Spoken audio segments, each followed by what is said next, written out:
So I'm super excited about our guest today.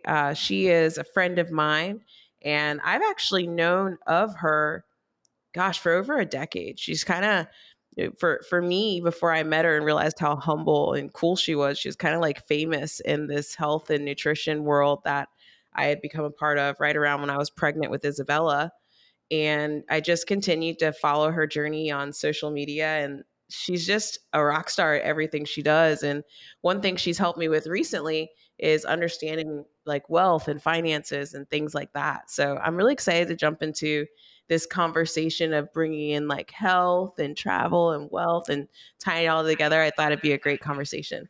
Yeah, So absolutely. Let's do it. yeah, so Ashley Castle Pittman. Live from Times Square, it's Pop Recovery Systems, led by visionary Laura Alexis. Pop Recovery Systems, redefining surgical recovery, with bariatric expert Dr. Eric Smith. Innovating surgical preparation and recovery, Pop Recovery Systems blends nutrition, mental health, and wellness. Breaking through the noise and changing an industry. Join Laura Alexis and Dr. Eric Smith on the Pop Culture Podcast. Thank you so much. Hey guys. Awesome. I'm super here. excited to be here. Thanks. Yeah, thanks for joining us.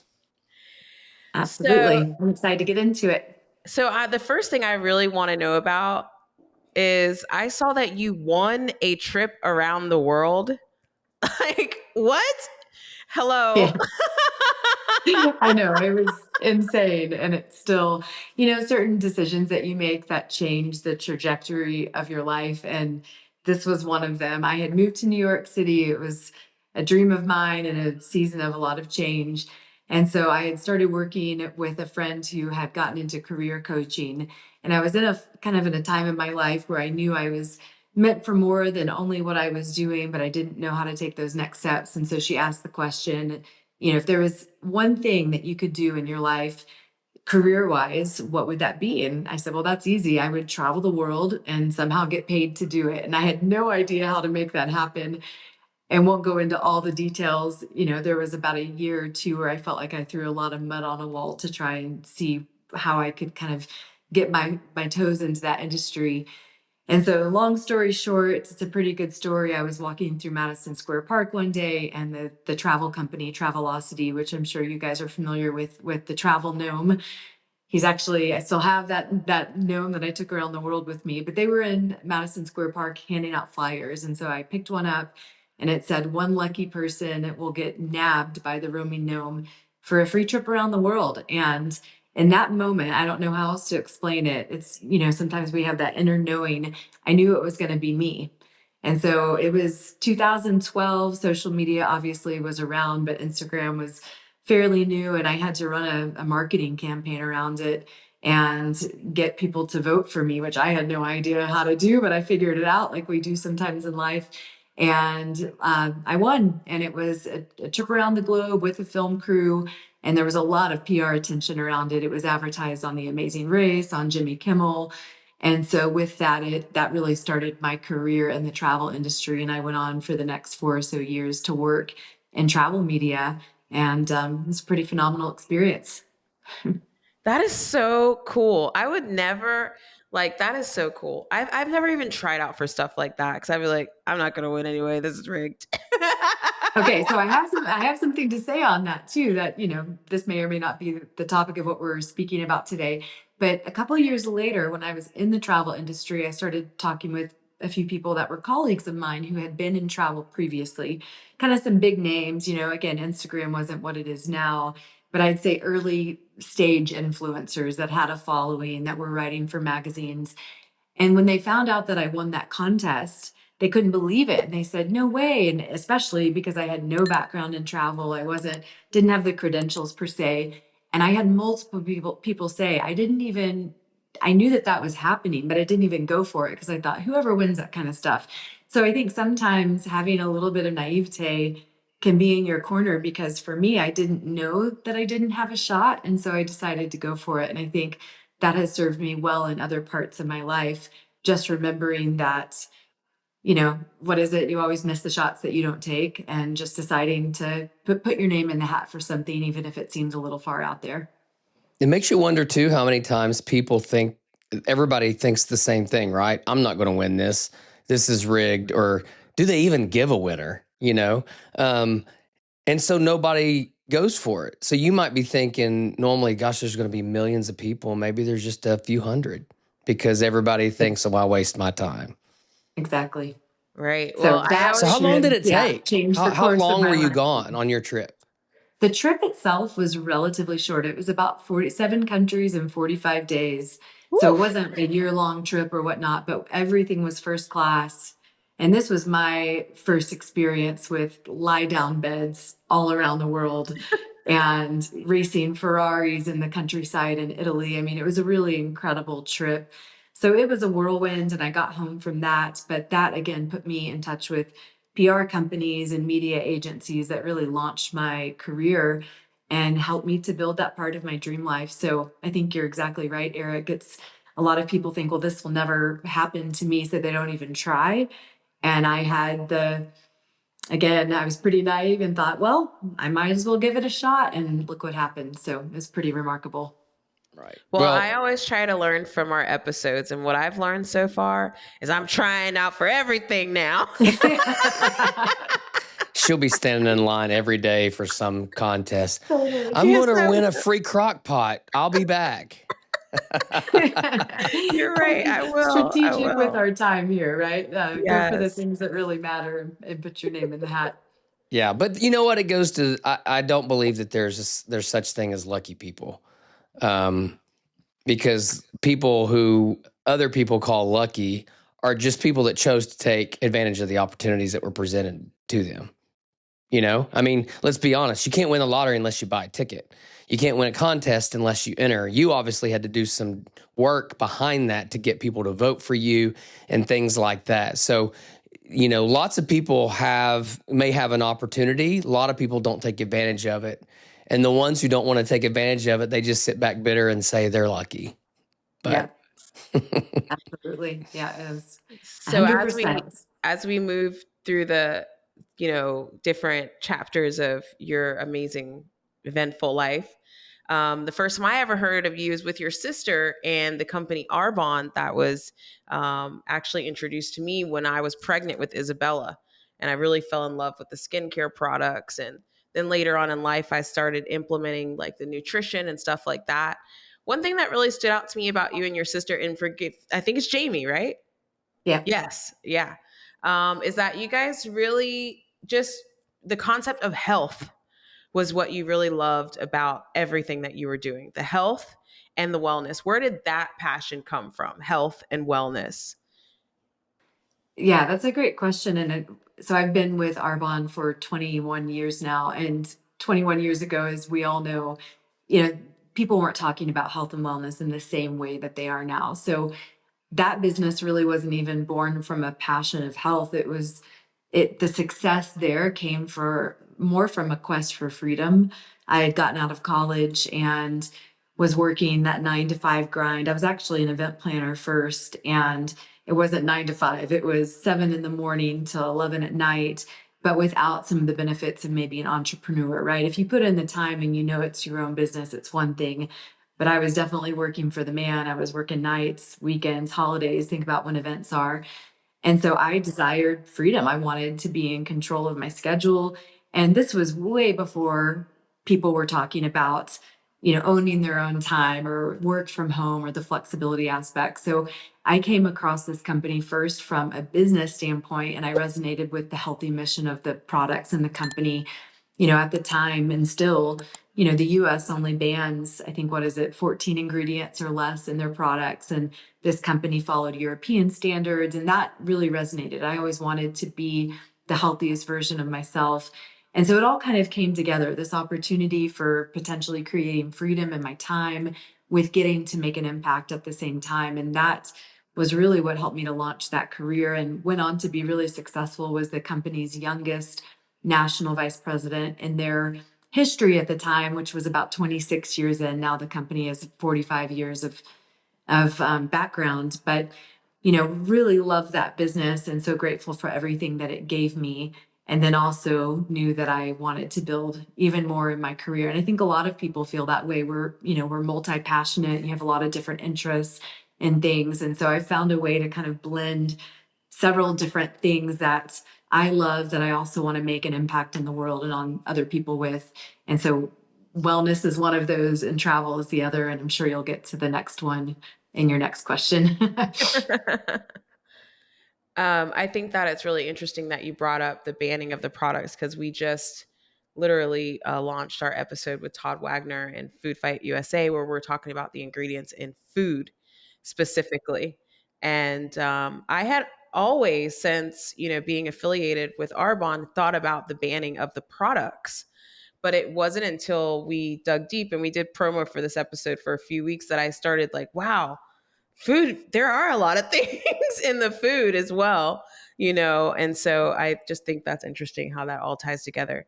And then, probably in the last, and correct me if I'm wrong, I think it was like a year or two or 2 years, maybe 3 years, maybe my concept of time, three. Okay, it was three. I know, me too.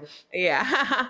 I started see you talking more about like wealth and management and understanding. You were very vulnerable about how you kind of grew up with like around like a scarcity kind of mentality. And I just felt like that was so honest and vulnerable, but also about how, women aren't always the most educated about what all the options are available. And I think I even took it a little even deeper. Like a lot of people at a certain income level, they don't know all the products that are available for long-term wealth. They're not exposed to it. So what made you, okay, you're like travel, nailed it, health, nailed it. What was your first interest into? I want to figure out how to really own my financial wealth and that part of my life. Great question. So I have always been a hustler. Even when I was living in New York and traveling, I was renting my New York apartment out on Airbnb, and I at the time probably had 4 or 5 different sources of income. And so people would come to me over the years and ask how I was doing it financially, right? Making it work, living in New York as a single woman. I never had debt. And I felt like I was really good in certain areas, particularly with saving, budgeting. But the shift for me was when I became a parent. So I've got 2 kids, they're 7 and 5. And I think, for anybody who does have children, that when you bring this human into the world, you realize that there are all these things that you want to teach them about life. And then you also realize there are all these things that you have no clue how you're going to teach them or what you're going to say to them. And for me, wealth building was one of those things. I really started realizing, I want to teach my kids differently than how I was taught, because I'm grateful my parents taught some very basic principles about money. For example, to stay away from credit card or consumer debt. I learned some good savings principles, but that also, as you mentioned, was really born out of a mindset of scarcity. I grew up with a total our mentality around money growing up was there's not enough. It was the thing that my parents argued over the most. And so even though I had built a lot of success in my life, personally, professionally, and I had done well, I think some people can relate to this. I feel like I had checked all the boxes, right? I was a straight A student, except for a couple B's maybe, but a good student, went to college, got the degree, had success. But I still realize that the wealthy teach their kids differently. And most of us are just never taught. We're not taught personal finance in school. We're not taught about wealth building. Whether you go to school or not, it's not something that most people learn unless they maybe came from a family that taught them. And so this was about 8 years ago that I really started to get hungry on my own personal journey, started digging into finance books, listening to podcasts, and really self-educating. And without going into all the steps, we had some friends who had gotten into real estate in a big way. And I realized what they were making versus what they were paying in taxes. And they weren't gaming the system. They just had gotten smart. And so with that, I realized I want to learn some of those things. And I did. And the more that I learned, the more that I realized there's such a need for other people. And I have a passion for all kinds of people. I have a really big passion, I think, for females. I think a lot of women also carry the story that, well, maybe I can save, but topics like investing or wealth building or things like that just go over my head. And I think that can be a really self-perpetuating story. And so I wanted to help be an agent of change for people, that they could realize that it might take some work, but that with some intention, they could get empowered financially. And I think with that comes so much confidence, when you realize that you can be empowered in any area of your life where you used to feel disempowered. That's a game changer. And so about 3 years ago, I started working in the business of finance and do a lot to help people to increase their diversification. What I mean by that, because I feel like a lot of times advisors will use terms that kind of intentionally go over people's heads, that maybe you are only taught to do one thing, keep your money in a bank account, or you have a 401k with your job. So teaching people how to spread out their money or their assets into different kinds of kind of non-correlated assets, as well as to become more tax efficient. And it's been a lot of fun. I have such a passion for the education piece and not just telling people this is what you should do, but the why behind it. And that was really kind of the origin of that part of my business. So how did you first get started though? Like, I mean, there's that moment when you wanted to shift to that. Was it just helping friends? Was it planning a business from day one? Or like, how did you go about that? Obviously as you develop that, you can decide, hey, I've got a passion to help women. Not that you don't want to help anybody that needs guidance in wealth management, but you had to start somewhere. Where did you start to try to figure out what your game plan would be to be able to help others? Yeah, that's a great question, because it's not an industry that you just immediately hop into. Right. So I reached out to a mentor. I had been on, when I was actually working in the travel industry, I was on a river cruise in Europe. I know it sounds really idyllic, and it was, going through Germany and Austria, and went to Budapest, and I met someone who is heavily involved in finance and commercial real estate, and I had stayed in touch with he and his wife, and decided, I guess, through my own financial education journey, that I was going to seek out different people who I felt like had more knowledge than I did in that area. And so I did. And he recommended a book to me, which I recommend to everyone. It's called The Power of Zero by David McKnight. Really good book, short read, very eye-opening. And then I took steps to join a financial firm, get a license. It wasn't immediately, and that wasn't my first step. Even after I read the book, I thought my intention at first wasn't to start a business. I thought, well, if I can just start an Instagram and tell people about some of this stuff, different books to read, different podcasts to hop onto, to help them empower themselves. But the more that I did that, the more that I really felt called to the industry and to be part of the change in it. It's a statistic that I used to know by heart, but I haven't said in a while, but I'm pretty sure it's 94% of financial advisors are men. And I think that that's great. I think there's room for everyone, but I definitely think that there's a lot of space in the industry for female voices and for women to feel empowered by other women. And again, I work with men, I work with couples. It's not gender specific, but I think I really saw kind of a need and a calling to enter the industry myself. I mean, as much as I love men, don't get me wrong, probably why I even enjoyed going through the different exercises and conversations with you is because I knew that you knew from a different perspective what my goals were as a mom, as a wife, as a business owner, as a woman, and so I really just kind of felt that connection. And I feel like that's why guys feel connected with guys when they're having these. I mean, they don't have these wealth management conversations like, a lot of times they're on the golf course or at the basketball game. They're sharing in those manly bro like activities. And a lot of them, I like, well, okay, I don't know this to be a fact, but I did see The Pursuit of Happiness. And and they were at a football game. Great movie. They were at a football game, and it wasn't the guy that invited him. It was all his friends that were there. Mm-hmm. And, It's like that commonality. So I think that it makes total sense. I do have a question for you, Eric. How old were you when you started thinking about the long term financially? Like, when did that become something that you were like, all right, I need to figure this stuff out? Gosh, that's a good question. I think I grew up in a very blue collar family. I mean, I don't know that I know exactly what you're talking about hearing arguments about money. I think that's pretty normal for the average American family, the blue collar family, because it's not that they don't know where their next meal's coming from, but sometimes the biggest strain is the people that can't afford a house, they can't afford a car, but it's basic, and they're trying to provide that life or go to the next level for their kids.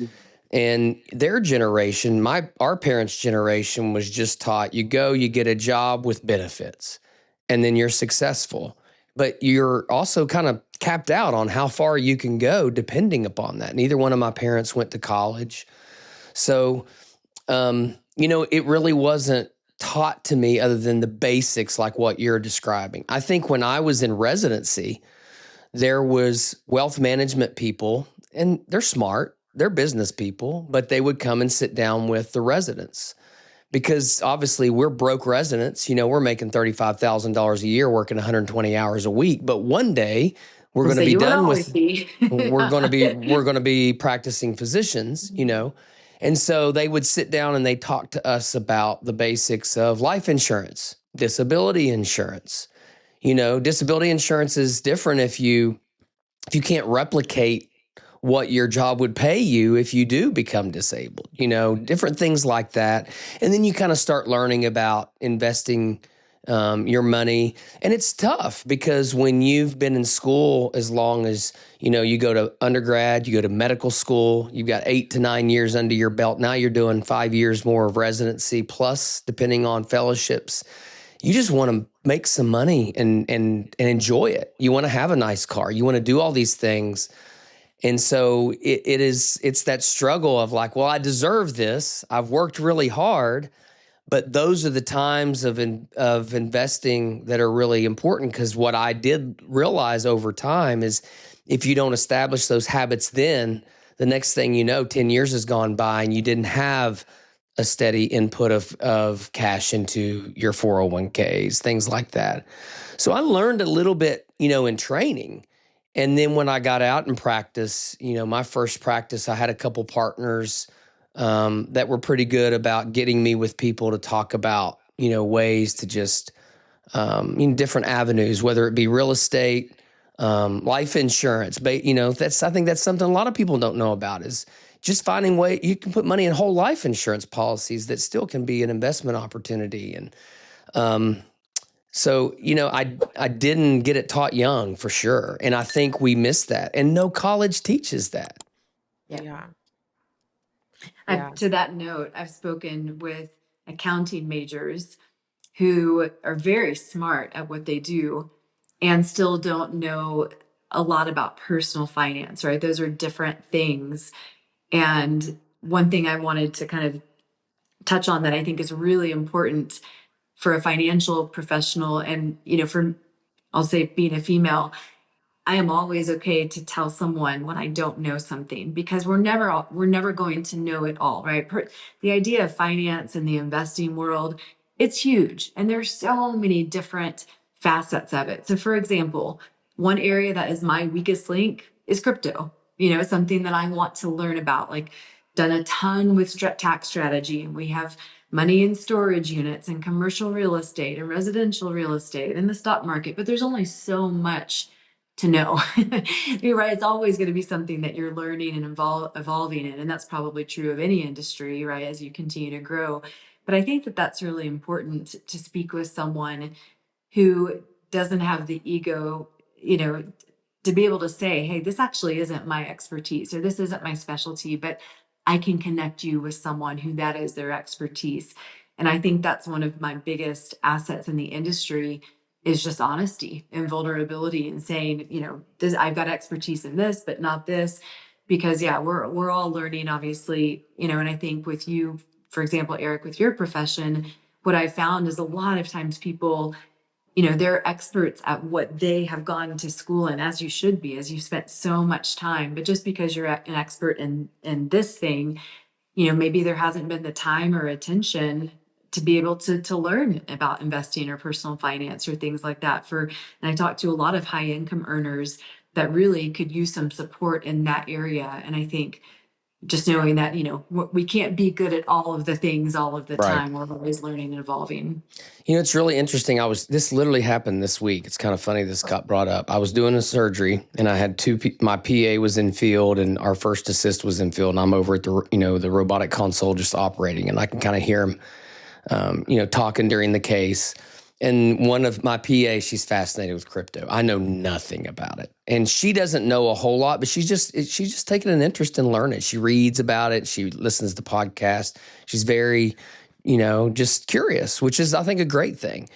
But her and this other girl were talking about how they wanted to learn more about investing and wealth management and all this stuff. And reading books. And so I kind of paused and I sat back. I said, I got to ask you guys a question. And I'm like, if you all were sick, you would go see a professional. And years ago, people would just go to a professional, trust what they said. And I think we've learned, and I can say this even coming as a physician, you need to do both. You need to see a professional, but don't be afraid to ask questions. Don't be afraid to be curious. And if something doesn't sound right, get some education on your own, read about it, be interested about it, but you always want to seek out a professional. I'm like, do you guys have a professional for your wealth management? And one does, but the other one's like, huh.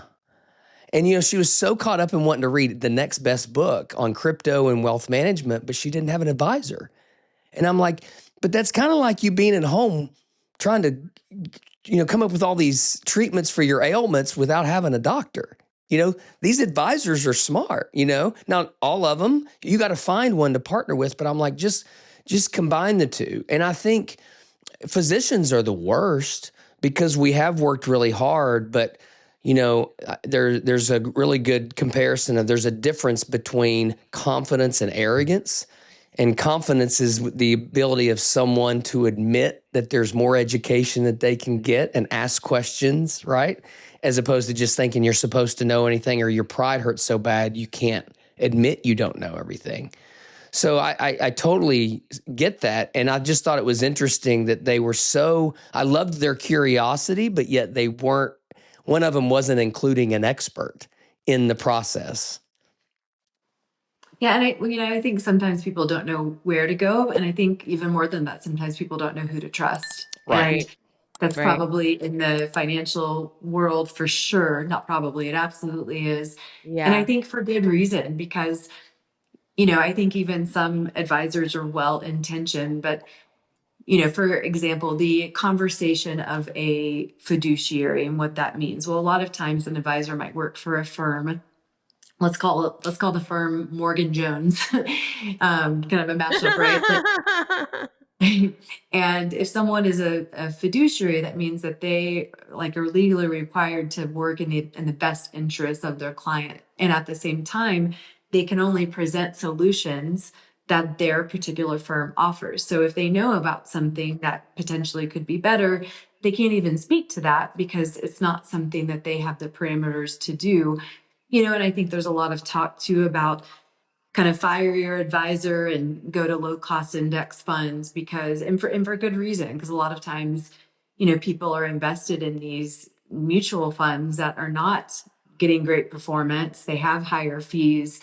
So I think a lot of times people feel like, I don't know where to turn and I don't know who to trust. And I think that's for good reason. And so I agree, Eric. I think it has to be a combination of doing your best to empower yourselves, but a lot of times people, and I get it too, people are busy. They have their full-time job. They're taking care of a family. A lot of times people have a side hustle, and it feels like one more thing, that overwhelm of how am I going to learn this? And so that is my goal, is to try to at least create conversations to break things down into more bite-sized pieces, because what none of us need is one more, it'd be the same if you went and saw a physician and they're using all these terms that you're like, I've never heard this. Give this to me in layman's terms so I can actually understand this.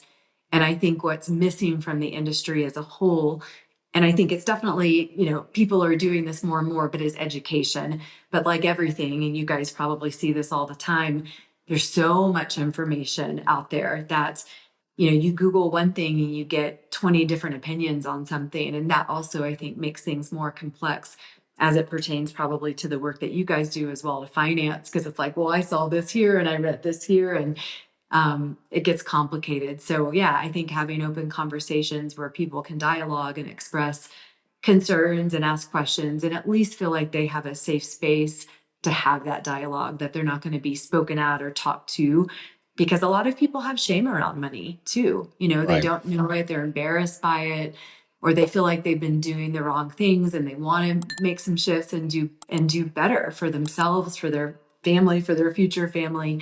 And I think just having a place where people can feel like, well, at least I can have this conversation in kind of a judgment-free zone where I won't be spoken to or at or looked down upon is really important.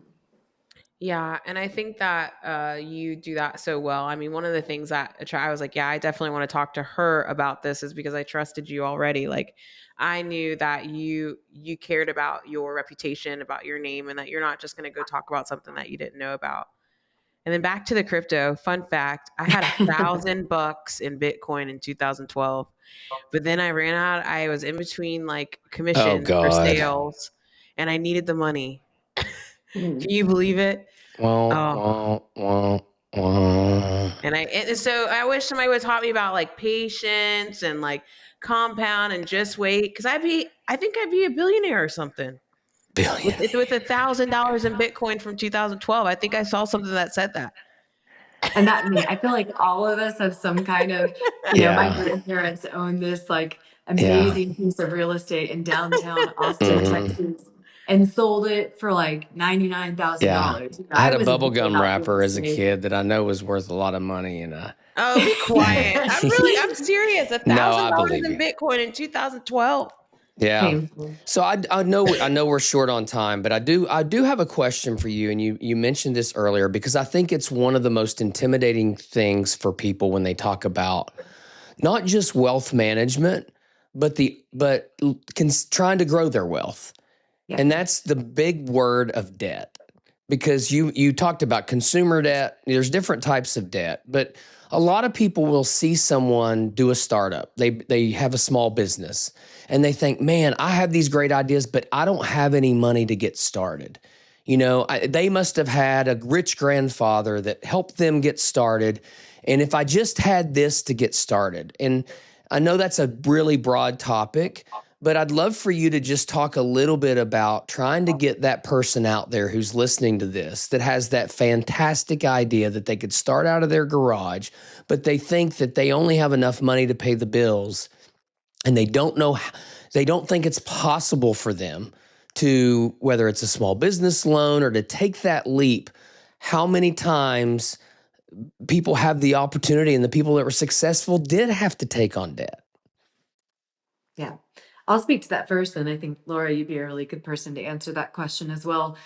So there is a difference between consumer debt, which, to your point, Eric, about when you were a resident and then, they were talking about it's not always going to be this way. One day you're going to have money. One of the key foundations and principles of building wealth is spending less than you make. So obviously that's super basic, but we all know this term called lifestyle creep. And then I'll get more into your question, right? So it doesn't matter. There's a book called The Millionaire Next Door. It was written a while ago. I feel like some of the principles are lifelong principles. Other things may be a little outdated. But it talks about all these millionaires, your UPS driver, your this or that, but people who had strong financial basics and didn't overspend, right? They didn't spend more than what they made. So, that's one thing. Consumer debt versus, say, business debt are two different things. I chose businesses that honestly didn't require a lot of startup cost or a lot of debt to get into. And maybe some of that was intentionally, and other aspects of that were choice. They were more time heavy, right? Like I didn't have to take out a huge loan to start any of the businesses that I've done, but there's been a big learning curve. And the thing that was probably at most risk to me was my time. And I think when people are looking at starting a business, it's really those two factors. Do I have the money, depending on the business model?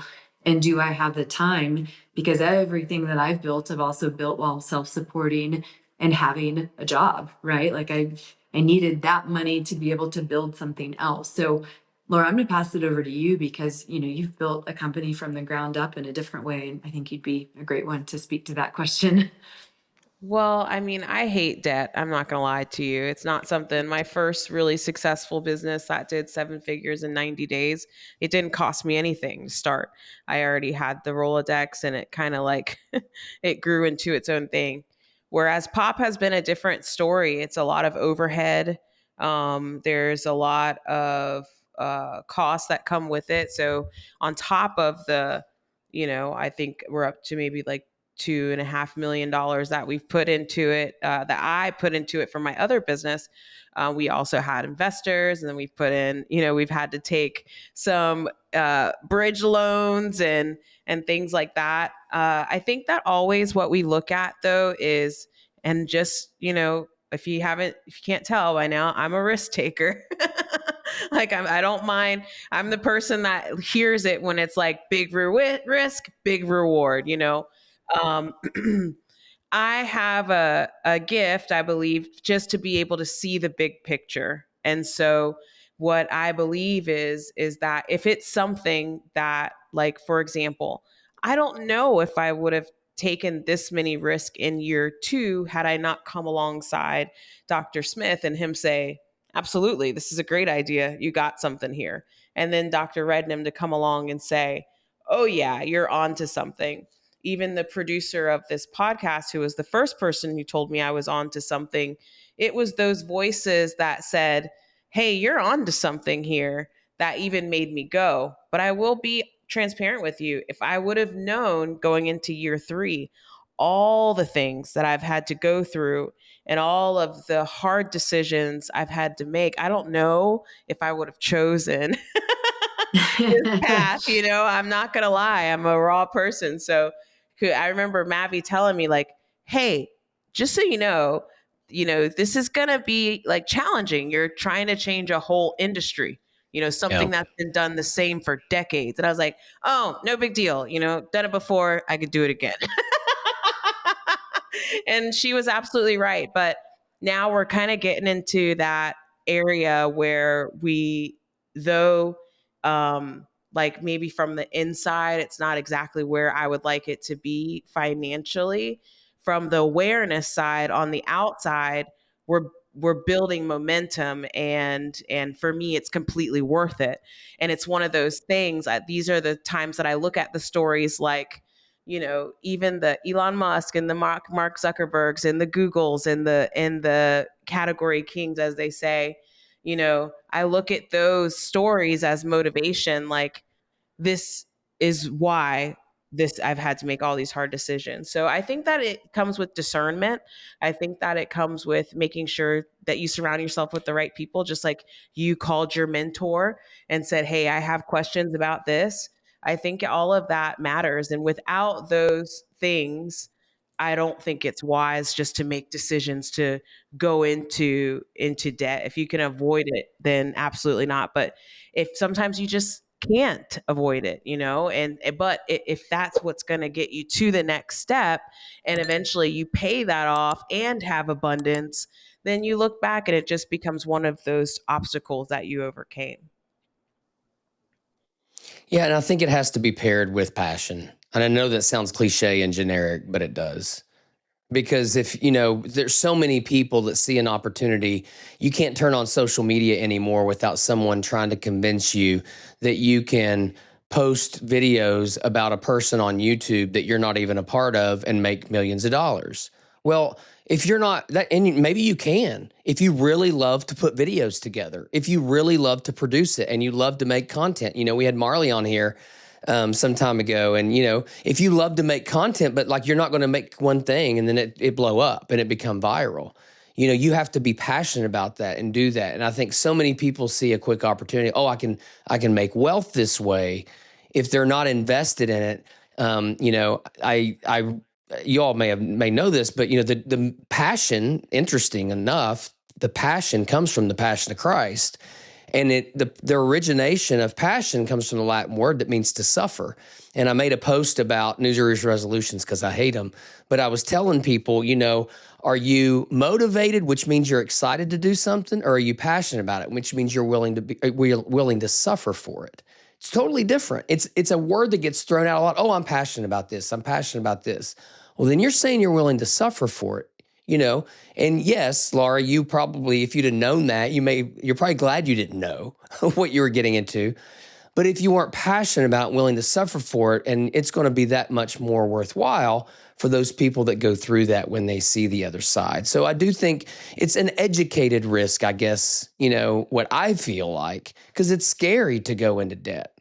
But I think people need to understand that there's a lot of people that had to make that decision to get started. Well, can I speak to that too, Eric? Just on the going into debt's one thing, but I also think developing a passion for changing your generational story as it pertains to wealth and making sacrifices. There are a lot of things that I could have done in my 30s, even. For example, when I lived in New York, every friend that I knew, anywhere they went, they Ubered. I was taking the subway, I was schlepping my luggage on a bus to get to the train to get to a different place financially, so I wouldn't incur that debt, because I knew that nobody was bailing me out of that. I didn't have I've had very supportive, loving parents, but I don't have parents that had me on their payroll for a long time, and everybody comes from a different place. But even now, we're at a place where we've really built a lot of abundance, but we're still discerning with our choices. We're discerning with how we spend. And obviously money is a very personal thing to so many people.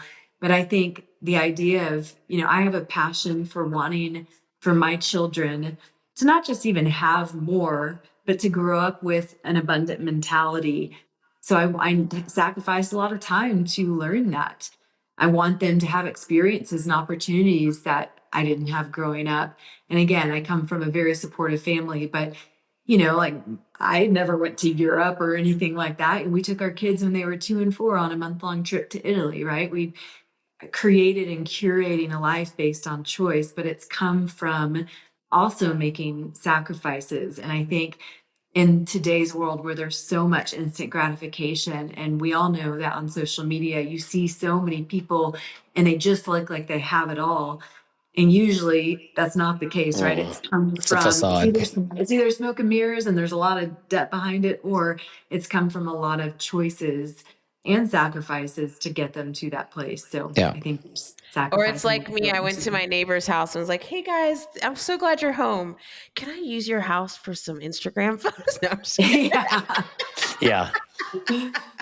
Well, this conversation has been one of my favorites, Ashley. Thank you so much for being here. I know that you have I was about to say, spit some jewels, dropped some jewels, and said some things that some of our listeners are going to want to maybe talk to you directly about. So where can we find you if they want to connect?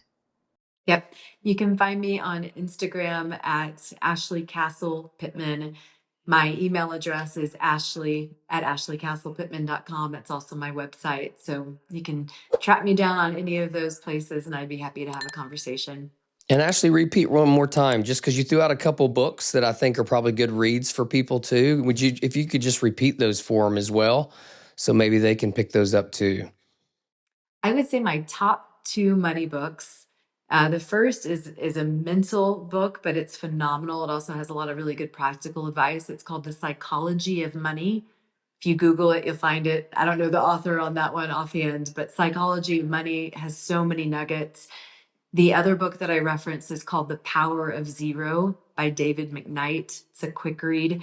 And then just a staple that I feel like, again, some of the principles or mindsets I feel like are a little outdated, but it's one of those books that I feel like so much of the wisdom in it will be, kind of, it's evergreen.